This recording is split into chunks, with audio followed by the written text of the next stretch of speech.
Olá, sétimos anos. Tudo bem com vocês? Prontos para mais uma aula de geografia? Comigo, né? Professora Eike, sempre por aqui. Bora lá? Hoje nós vamos falar um pouquinho sobre o espaço rural. Bora aí acompanhar mais uma aulinha. Preparei aqui para vocês um slide sobre essas questões do campo. Bom, o espaço rural, até me empolguei, coloquei essa paisagem aí campestre, né? Cheia de verde, para dar uma animação aí para a gente. E aí, temos aí alguns tópicos para trabalhar hoje. Concentração fundiária, expansão da fronteira agrícola, agronegócio, agricultura familiar e, por último, agricultura e meio ambiente. Vamos lá? Bom, o espaço rural brasileiro, ele tem aí a predominância de atividades econômicas do setor primário, que é aquele que envolve agricultura, pecuária e extrativismo. Ele envolve o trabalho do setor secundário, principalmente da indústria alimentícia, de tecidos, de calçados. E envolve atividades com o setor terciário, que é o comércio, né, dessas produções, e o turismo, porque a gente já havia comentado o ano passado que existem aí fazendas que hoje recebem turistas para acompanhar do plantio à colheita, né, a fabricação de algum doce, uma compota, um queijo, né, derivado daquele produto ou daquele animal que é cuidado naquele espaço. Né? Problemas, todo lugar tem, o campo não seria diferente. Né? E aí nós vamos trabalhar com 3 problemas básicos. A concentração fundiária, né, que é o excesso de terras na mão de poucas pessoas, o uso abusivo de agrotóxicos. Não estamos dizendo que não é para usar, mas tem que se ter limite à quantidade empregada, né? E a expansão da fronteira agrícola, que também ninguém está falando que não tem que ter desenvolvimento da agricultura, mas tem que ser com cautela, com moderação e, o mais importante, sem machucar ninguém, sem matar ninguém, que é o que infelizmente vem ocorrendo. São brigas, são disputas e que acabam aí ocasionando a perda de vidas, certo? Bom, a concentração fundiária, né? Então, como eu falei para vocês, a existência de grandes propriedades chamadas de latifúndio. Né? Os latifúndios pertencem, então, a poucas pessoas. Então, são imensas fazendas na mão de meia dúzia de pessoas. A maior parte dessas fazendas, elas são improdutivas, elas não dão um grãozinho de feijão, vamos dizer assim. Não produz nada. Estão lá, tem, né, o título, é o dono, é o proprietário, né, mas elas são improdutivas. E esse tipo de patrimônio, né, grandes propriedades, é uma herança do período colonial do Brasil, onde a gente tinha aí a agricultura com o sistema de plantation. O que é o plantation? É a monocultura, ou seja, cultivo de um produto, cultura, cultivo, um produto voltado totalmente para a exportação. Então, era cana-de-açúcar, né? Fazendas imensas de cana-de-açúcar. Depois virou café, fazendas imensas de café, tudo voltado para a exportação, certo? Bom, mudando aí, coloquei uma tabela para vocês, que o IBGE considera como uma grande propriedade, né? O IBGE e o tamanho do estabelecimento rural. Uma grande propriedade, toda aquela que tem mais de 1.000 hectares, certo? E uma pequena propriedade, aquela que tem até 10 hectares, tá certo? Coloquei uma curiosidade aí para vocês. O preço médio do hectare varia de 6.000 a 13.500 na região norte e no nordeste, onde o tipo de solo, né, não é tão produtivo, certo? Não é um solo muito bom, porque se o solo for bom, o preço sobe. E ó, que diferença! No sudeste, o hectare ele está em torno de 4.000, o solo mais ruinzinho, a 40.000 um hectare do solo bom, certo? Então, o hectare na região sudeste, dependendo do lugar, se for terra roxa, por exemplo, que nem tem no interior de São Paulo, é R$ 40.000, né, um hectare, que equivale a 10.000 metros quadrados. É muito dinheiro, certo? Bom, seguindo aí.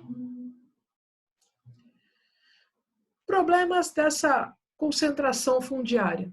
Falei que todo lugar tem problema, não seria o campo que não teria nenhum. A cidade tem, o campo tem também. Então tem a dificuldade do acesso à terra, porque a terra é muito cara, acabamos de falar aí os preços, né? Isso gera desemprego, porque a pessoa não tem onde trabalhar, a única profissão que ela tem é de agricultor ou de criador de animais, então ela precisa de um pedaço de terra, um lote de terra para trabalhar. Isso aumenta as diferenças no campo, aumenta a pobreza, a fome, né? E aí acaba ocasionando aquelas revoltas e movimentos pela posse de terra, né? E aí a gente já viu na televisão alguns movimentos, como o movimento dos sem terra, que de vez em quando aí faz a invasão de áreas improdutivas para começar um trabalho, né, de produção naquele local. Uma das bandeiras levantadas por esses grupos do movimento pela posse de terra é a reforma agrária, né? O que seria a reforma agrária? Pegar essas terras que ninguém está usando, tem dono, mas não está usando, né? E redistribuir para que elas possam gerar renda para essas famílias, certo? Então, a reforma agrária, ela pede que o governo faça lá uma fiscalização e veja quais são as terras que ninguém está produzindo nada. Muito bem, descobriu. Então, o governo vai lá e paga um valor por essas terras. O governo não vai lá e tira as terras da pessoa. As pessoas têm essa ideia. Não é isso.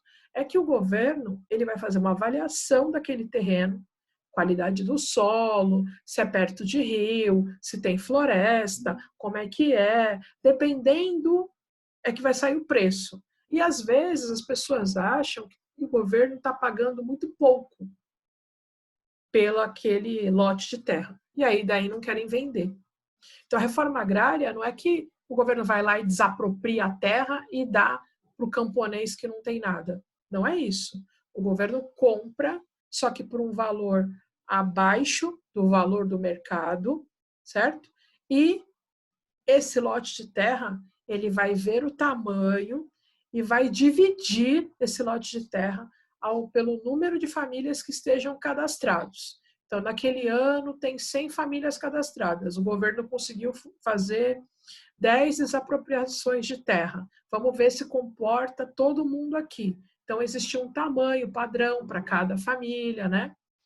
E outra coisa, essas famílias, elas recebem esse lote de terra que fica no nome da mãe, da família, né?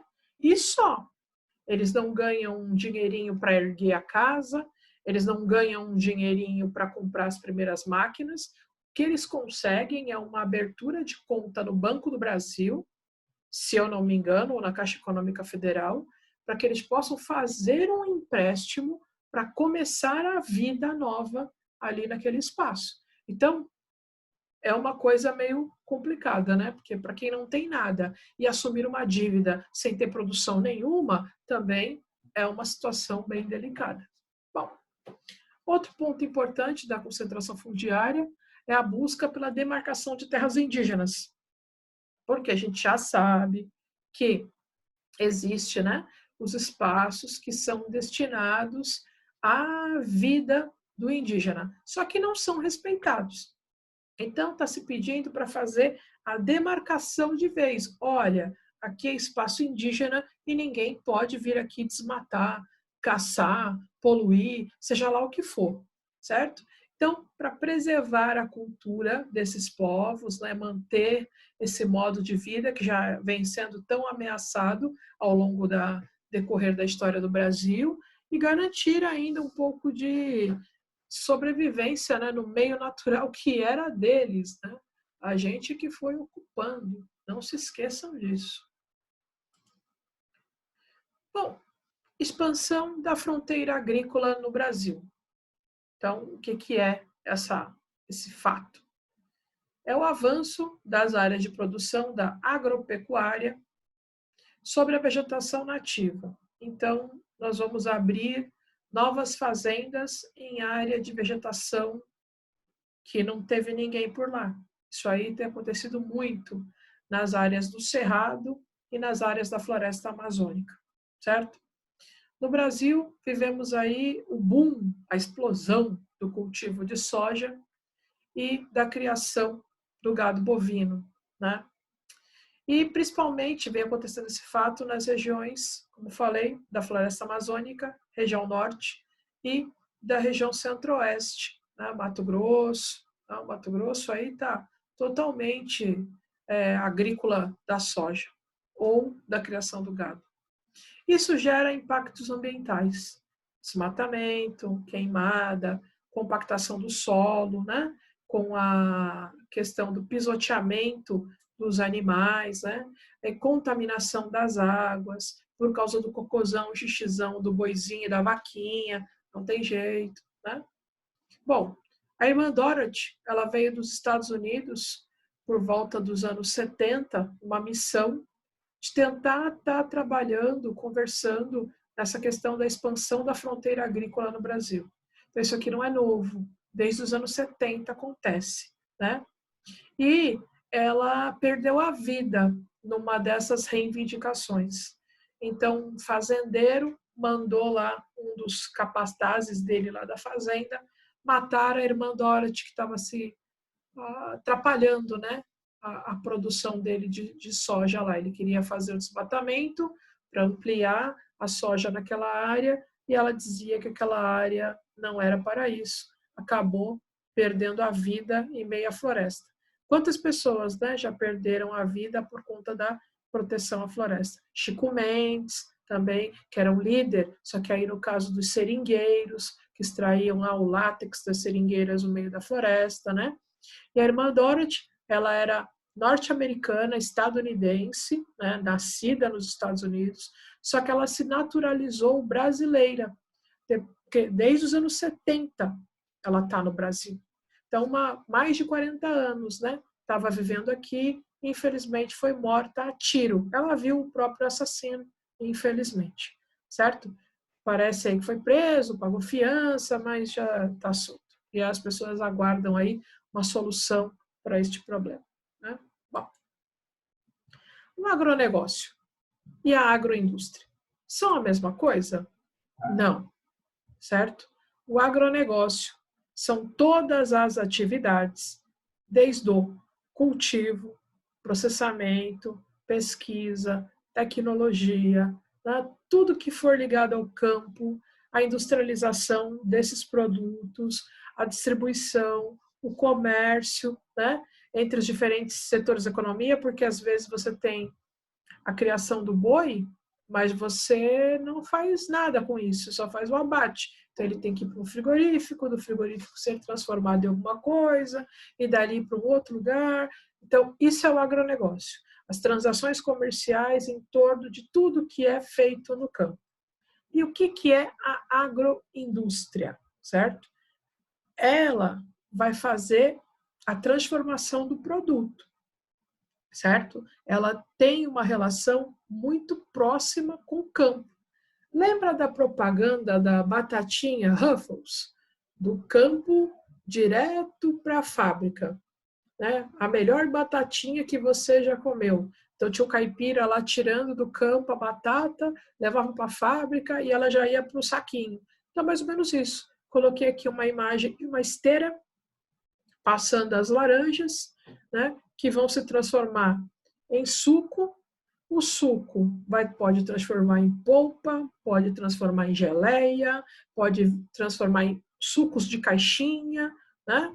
Pode transformar em compotas de laranja, certo? Pode virar essências, né? Então, tudo pode estar aí acontecendo com a laranja para que ela chegue até o mercado de consumo. Tudo bem? Bom, continuamos aí. Agora vamos falar um pouquinho da questão da agricultura familiar. Só um minutinho.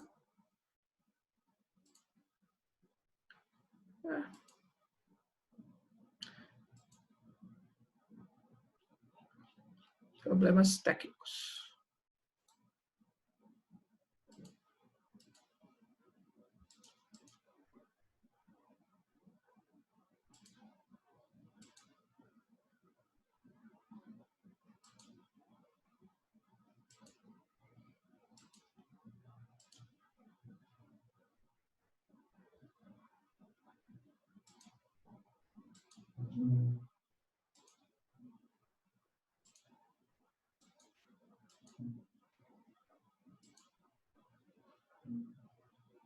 Pronto. Perdão. Acontece nas melhores famílias.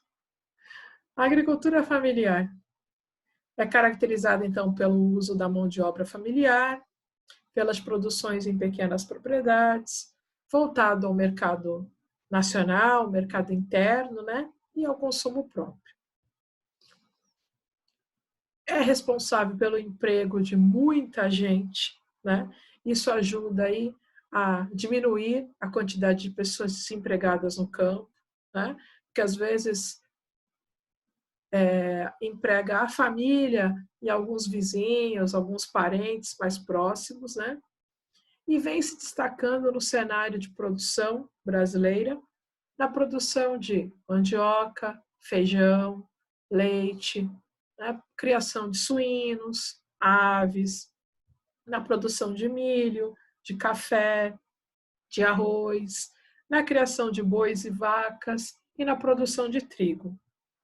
Até coloquei aqui um gráfico, né, pequenininho, para a gente ter uma noção. Então, 70% do feijão produzido no Brasil hoje, ele vem da agricultura familiar. 46% de todo o milho que é consumido no Brasil hoje vem da agricultura familiar.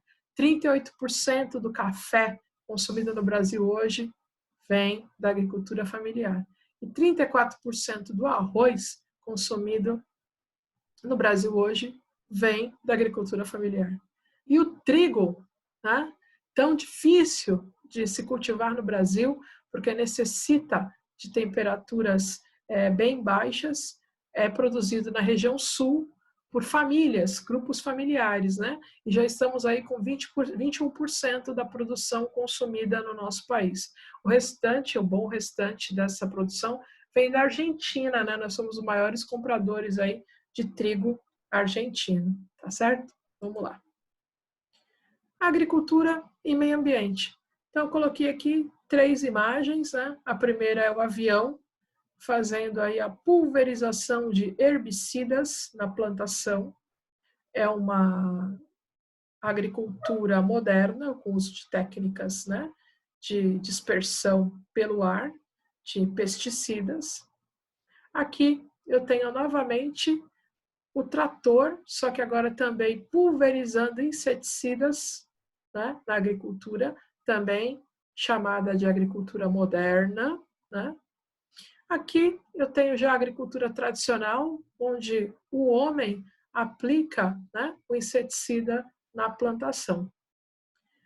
Apesar de serem técnicas modernas, né, são práticas que podem ocasionar mal, né, podem gerar mal para a gente, para as pessoas e para o meio ambiente onde está, contaminando o próprio alimento, o solo e a água.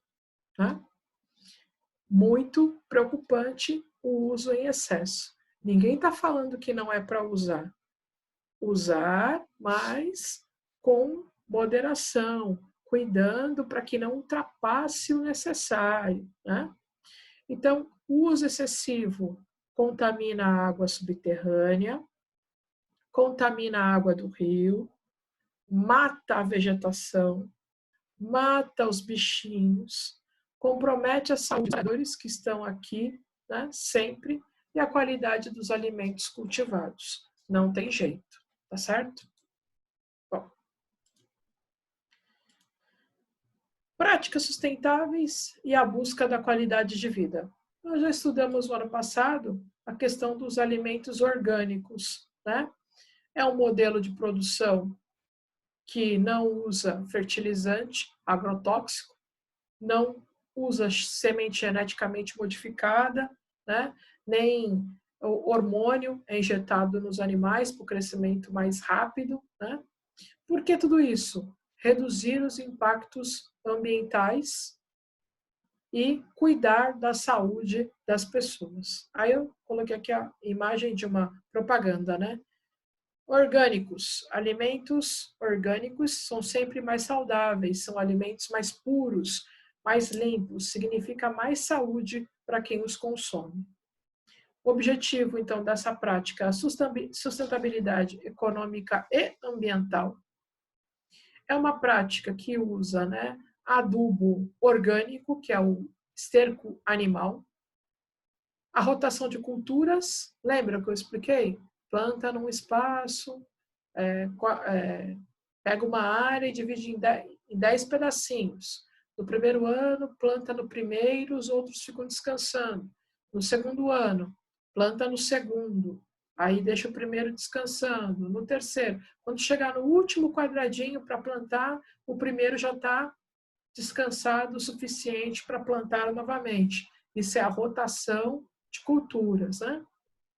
Adubação verde, controle biológico de pragas e doenças, isso é um problema para eles muito sério, porque as pragas elas já ganharam meio que uma imunidade, né, contra esse tipo de herbicidas que eles usam, já que não é veneno, são às vezes as próprias plantas que eles usam para dispersar um cheirinho e afastar um inseto, às vezes não tem dado certo. Então isso é uma briga da agricultura orgânica. Então, ela busca uma harmonia com o meio ambiente e a ideia de alimentos mais saudáveis, né? As principais desvantagens da agricultura orgânica: gasta mais e é mais demorada, certo? Pequena produção. E, às vezes, a característica do fruto, né, não é aquela ideal que aparece na televisão, na revista, né? São frutos, às vezes, menores, a casca mais feiosa, que não chama muita atenção, né? Impacto ambiental com o uso de pesticida e agrotóxico de origem orgânica, acabei de falar. Por exemplo, você tem lá um pé de tomate e tem um bichinho querendo ir comer lá o seu tomate. Aí você faz uma mistura de água com folhas de fumo. Fumo, antes de ser seco, para se transformar em cigarro. Então, pega lá as folhinhas de fumo, coloca na água, faz lá um preparado e em aspersão em cima da planta. O cheiro daquilo espanta os bichinhos, né? Só o que acontece? Como esses bichinhos já das redondezas que chegam até ali, eles são super fortes, porque eles ficaram resistentes até a remédios fortíssimos, eles nem ligam para esse cheirinho aí e continuam por lá. Então, é uma briga danada, viu? E produtos mais caros que os convencionais. Por que, gente, que é mais caro? Porque dá mais trabalho para cultivar. Eles não são cultivados durante o ano inteiro, porque eles não são geneticamente manipulados. Então, eles só aparecem na época certa, né? Então, tem uma série de dificuldades. Tudo bem? E trouxe aqui um humor ambiental do seu Chico, né, que é do jornalista Júnia Cunha Neto. Então, seu Chico está lá plantando embaixo lá da sua macieira. De repente aparece uma serpente, né, Seu Chico toma um susto. Só que as maçãs estão tão bonitas, né? Já está na época da colheita, ó, que uma maçã sem querer cai e bate na cabeça da serpente. A serpente fica lá desmaiada, né? E seu Chico tem lá a sua reflexão. Viu só? Preserva e a natureza retribui. Né? Então, a maçãzinha salvou seu Chico da picada da cobra, certo? Bom, assim nós terminamos aí esta aula da semana, né? Essa semana mais curtinha, certo? Daqui a pouco a gente se encontra no videozinho que vai explicar a atividade dessa semana, que é sobre o espaço rural. Tudo bem? Um grande abraço a todos. Fiquem com Deus. Até mais!